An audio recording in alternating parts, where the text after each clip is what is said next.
മാന്നാർ കുരട്ടിശ്ശേരി കണ്ണങ്കാവിൽ ശ്രീ മുത്താരമ്മൻ ദേവി ക്ഷേത്രത്തിലെ മീനഭരണി മഹോത്സവം മാർച്ച് 23 മുതൽ ഏപ്രിൽ 2 വരെ നടക്കുമെന്ന് ഭാരവാഹികൾ വാർത്താസമ്മേളനത്തിൽ അറിയിച്ചു.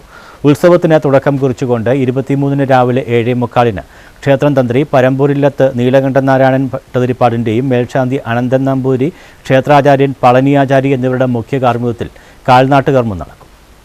ഉത്സവത്തിൻ്റെ ഭാഗമായി 24-ന് പറക്കെഴുന്നള്ളിത്ത്, 28-ന് അതുചന്ദ്ര ഗോവിന്ദഭാസിന്റെ ആധ്യാത്മിക പ്രഭാഷണം, 29-ന് കുത്തിയോട്ട ചുവടും പാട്ടും, 30-ന് നൃത്തസന്ധ്യ, ഭക്തിഗാനസുധ എന്നിവ നടക്കും.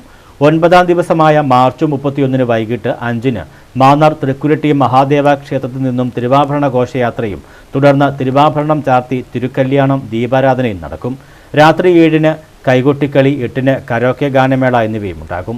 10-ാം ദിവസം ഉച്ചയ്ക്ക് 12:30-ക്ക് സമൂഹ സദ്യ, വൈകിട്ട് 7-ന് വിൽപ്പാട്ട്, രാത്രി 9 മണിക്ക് കുരട്ടിക്കാട് പുളിമുട്ടിൽ കടവിൽ നിന്നും ആറാട്ട് ഘോഷയാത്ര, 11-ാം ദിവസമായ ഏപ്രിൽ 2-ന് രാവിലെ 6 മണിക്ക് കാർത്തിക പൊങ്കാലയും തുടർന്ന് ഉച്ചയ്ക്ക് 12 മണിക്ക് ഭക്തിനിർഭരമായ മഞ്ഞൾ നീരാട്ടും നടക്കും. വാർത്താ സമ്മേളനത്തിൽ ദേവസ്വം ഭരണസമിതി president TC Harikumar, secretary Pradeep Kumar M ആചാരി, ട്രഷറർ TP ഗണേശൻ എന്നിവർ പങ്കെടുത്തു. News bureau, Mannar.